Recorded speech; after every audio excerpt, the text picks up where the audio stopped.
Hello, I'm Katty Kay in Washington. And I'm Carlos Watson in California. And welcome to When Katty Met Carlos. From the BBC World Service and OZY Media. We are bringing you, after this extraordinary week, a special episode to get our sense of where we are and what is going to happen in American politics. I think I have slept in the last 5 days, but I couldn't prove it.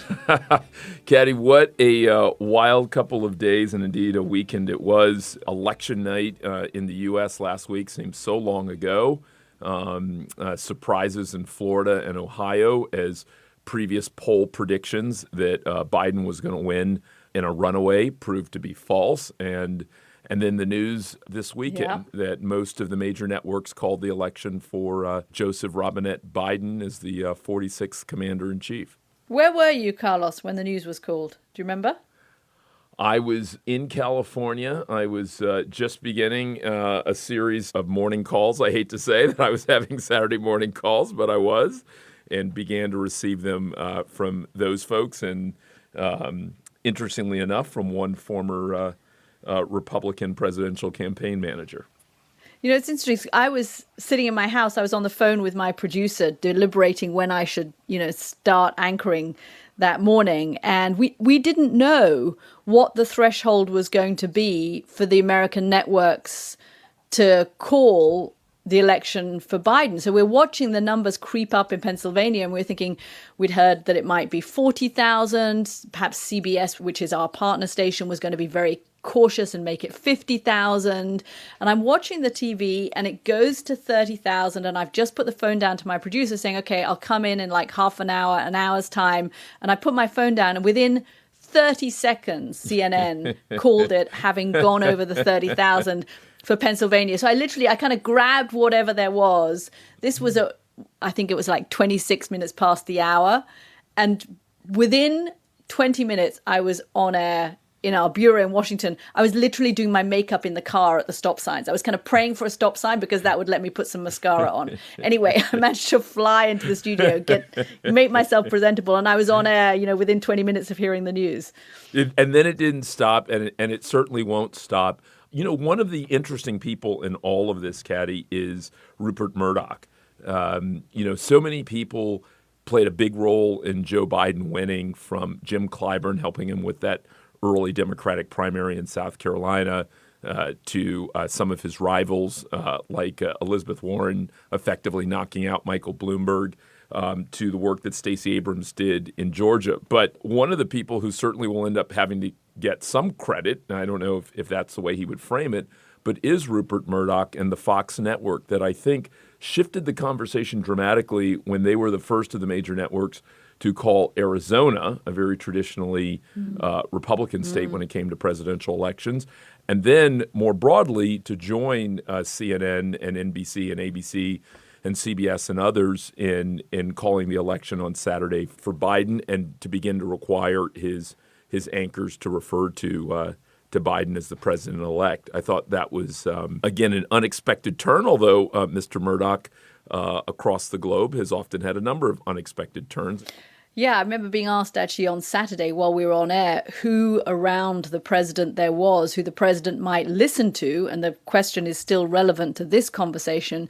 Who is the president going to listen to during this transition period? Who is he going to listen to decide whether or not to make some kind of formal concession? And somebody had suggested there's, Jared Kushner, his son-in-law. Somebody had suggested Ivanka Trump, his daughter. I'm with you. I think the person he's going to listen to is Rupert Murdoch. And that's the person who perhaps is the most powerful person who has the ears of the White House at the moment. Shall we begin? We shall. If you're anything like Katty and me, you spent the weekend glued to the breaking news, watching the results come in, the reactions from the Trump team, the celebratory speeches by the new president-elect Joe Biden and the vice president-elect Kamala Harris. And after all that excitement, we've now entered the presidential transition, that period between the election result and the inauguration, which will happen in January. The transition can be an awkward time, and it won't be helped by the fact that as we record this, President Donald J. Trump still hasn't conceded. awkward might just be the right word. Joining us to talk about the result and what the next few weeks will hold is author and journalist James Mann. He's written books about the Bush years and the Obama administration. Here's what he has to say.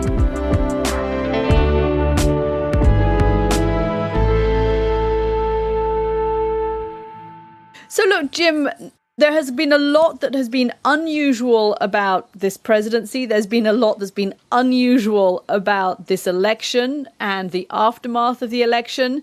Do you think the transition period that we're heading into is going to be a bit more normal?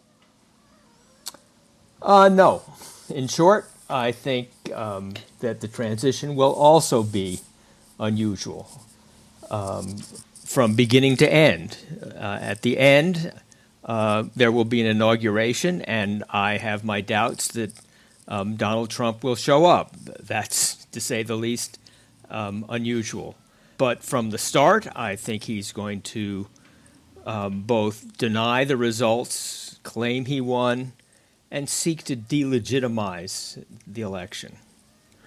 Jim, are there meaningful steps he could take to reverse the outcome at this point?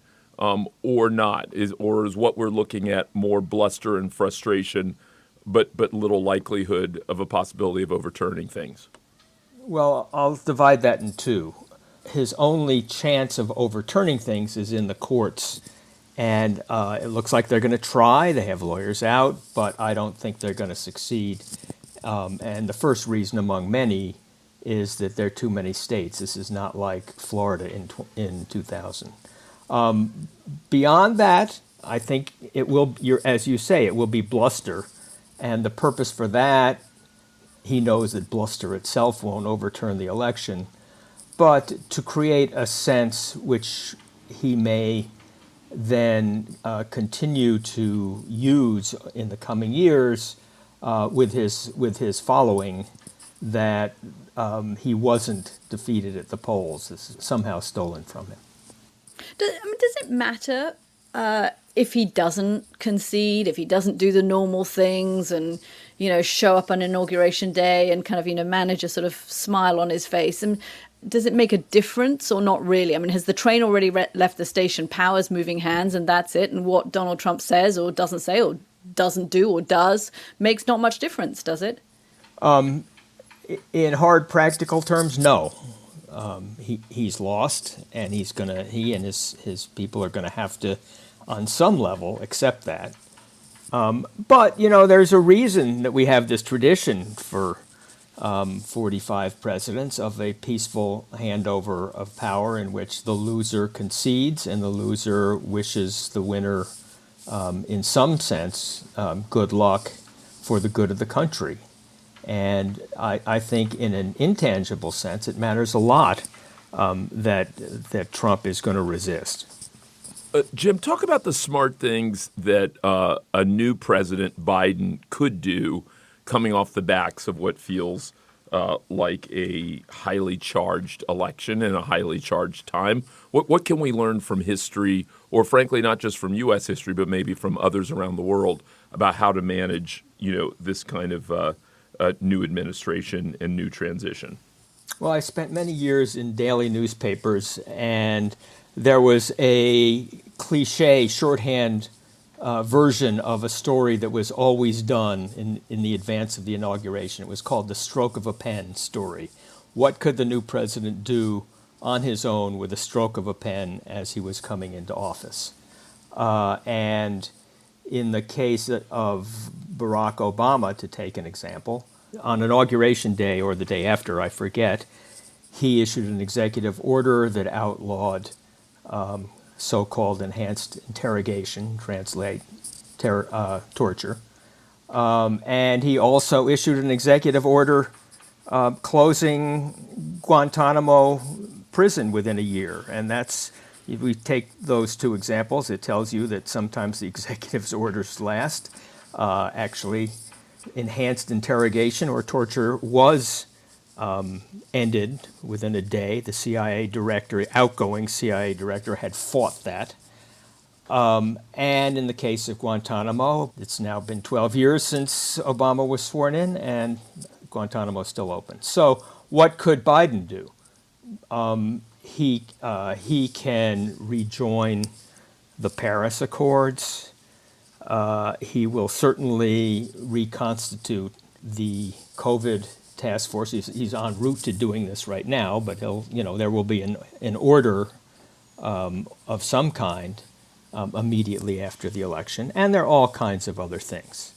Yeah, I was going to say these transition periods are sort of befuddling to people listening around the world, because in the UK, for example, you lose an election, you've packed your bags, you're out the next morning, and the bed sheets are changed overnight and the new person moves in. And this incredibly long transition period that Americans have, I mean, historically, why is it there, Jim? Why wait so long? Wouldn't it be better to have the new guy in a couple of weeks? Or Katty, actually, it was longer. It used to be that the inauguration wasn't until March. It was in March, and it was in March because the date was set at a time when people had to travel overland to Washington. So giving not just the president-elect, but a new Congress time to get there. And it was moved ahead to January. And I haven't really heard too many proposals that it be moved even further into November or December beyond that, because it also takes the president-elect time to put together his administration. And that's what Biden's going to be doing. And what help historically does an outgoing White House give to the incoming administration? How does it usually work? I mean, there've got to be times where it's not particularly amicable, and I imagine 2016 was one of them. Did the Obama White House help the Trump White House as they were coming in? Would you expect this Trump White House to help the Biden administration coming in? Yes and no, and let me broaden it out. Yes, the Obama administration offered help to the Trump administration. Obama himself met with Trump to offer his advice. Trump refers to that sometimes. And Trump on the way out, I expect almost nothing. Now, there's a difference between the very top levels. I mean, I expect not just Trump, but the entire operation at the White House to be balky, resistant, pretend the election isn't over, and so on. At the working levels of government, however, it's common for people within agencies to get ready to prepare a new administration with all kinds of memos of not just what's been done over the previous 4 years, but what are the pending decisions? I mean, if a new cabinet secretary takes office, what's pending? What haven't they decided? And sorry, Jim, and that happens whoever is the president, right? Those things go Exactly. on, whether it's President Yes. Trump or President Obama, right? And what I'm saying is that I think that may happen at the working levels, even with the outgoing Trump administration.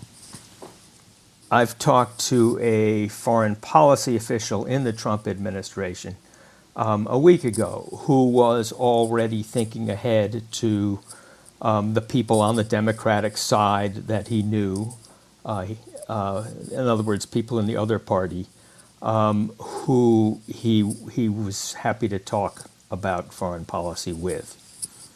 And that's normal. Jim, I know you've spent a lot of time overseas. I think you lived in China for a number of years, and Right. I know you're familiar with not only the way we think about our politics here, but the way many other foreign governments think about U.S. politics. Are you surprised at all that we have not yet heard from Xi in China and from MBS in Saudi Arabia and from Putin in Russia with regard to congratulating Biden? Or is that what you expect and you doubt that it'll have much impact on the going forward relationships there? You know, there is always, and I have seen this year, a kind of competition among friendly governments to get in first and be the first people to congratulate and be the first people to have meetings and certainly to be the first prime minister or president to come talk to the new president. That was true under Trump. That's true under any president. And I've seen maneuvering now among allies, the British, the French, the Germans, already to try and sort of be first in to congratulate. But you're asking about China, the Saudis. I think first of all, they know they're not going to be the first in. But secondly, they're more inclined to hold off. But I would expect that, possibly private messages have been passed and that they will fairly soon have some kind of congratulations to Biden public. Jim, there's a big difference between a president having served 2 terms and 1 term and not being re-elected. And I'm just wondering what impact that has on this transition period that we're going into.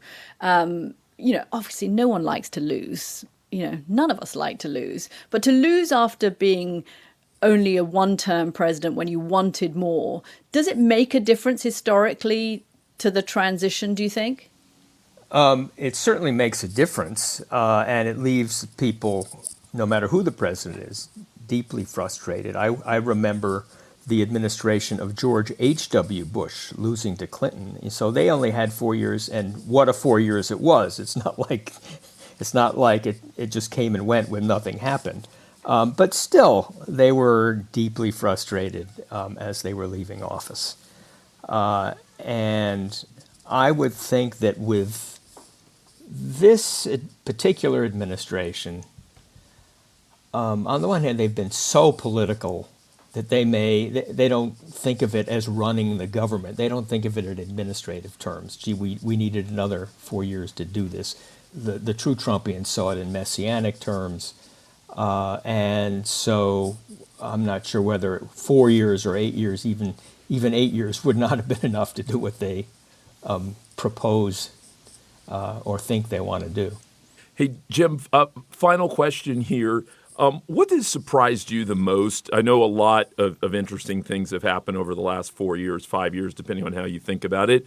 But as someone who thinks about history and thinks about politics, when you look back, what has surprised you the most about this period, whether that's related to the election, the transition, or what happened during President Trump's term in office? 2 things, and they're related. One is that he always pitched what he was doing to his base.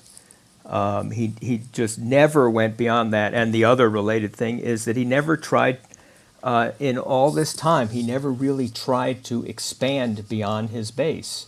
You would think that a president facing re-election would try to broaden his base of support. And Trump really didn't try and do that. Yeah, intriguing indeed. Be interesting to see whether others pick up that baton in the years ahead. Jim, thank you so much for joining us. Thank you. Good to be with you. Thank you, Jim.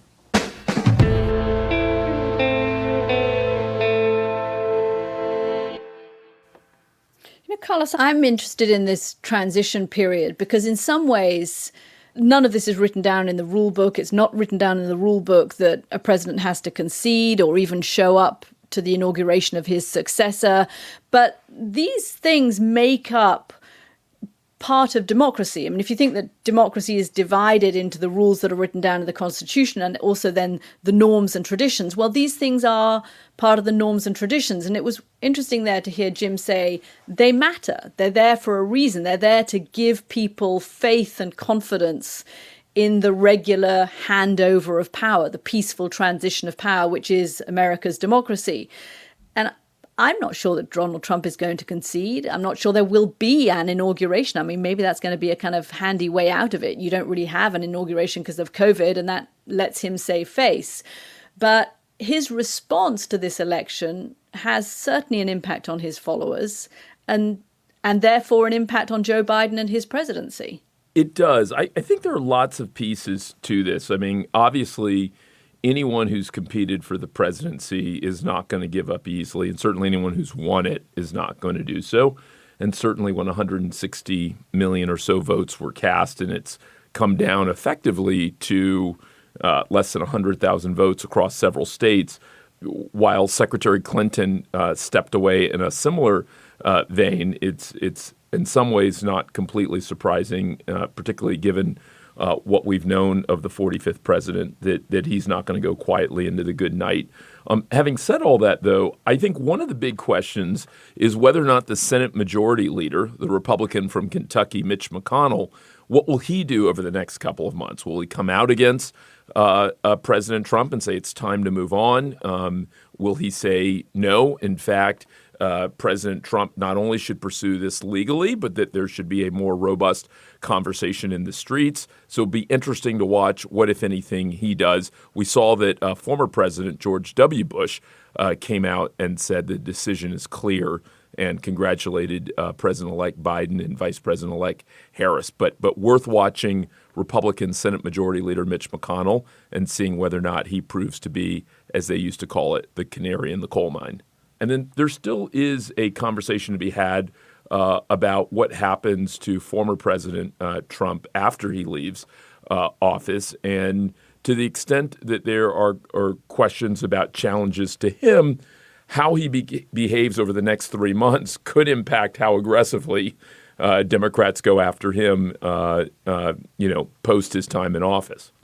Yeah, and the message he sends his followers too, right?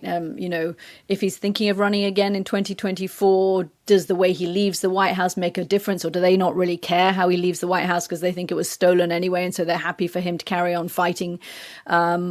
If he wants to have an impact on the Republican Party, does it make a difference how he leaves the White House and whether he accepts eventually the results of this election? I think, all of that is super interesting and will, to some extent, determine Joe Biden's presidency as well. Because one thing we do know about Donald Trump, it's not like he's going to go away and be quiet and, not try and get the focus on him again. So he's going to be there. I mean, we don't have to respond in the way we have done as journalists to his Twitter feed, but that doesn't mean he's not going to be tweeting. And don't forget the other piece of this, too, is that now there will be a new set of Republican contenders for the throne who probably won't give former President Trump that much leeway. I very much doubt, despite the fact that she was a member of his cabinet, that Nikki Haley will stay on the sidelines for too long. I assume the same will be true of Tom Cotton and many others. And so,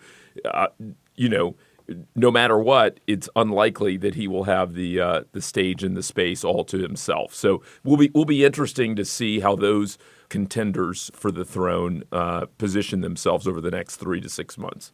We've done what we should never do in American politics. We have started talking about the next election, not even a week after the last one ended. We hope you've enjoyed this special episode of When Katty Met Carlos, a co-production from the BBC World Service and OZY Media. And of course, we'll be back on Friday. We'll be discussing America's political divide and how this polarized nation might be healed. Join us then.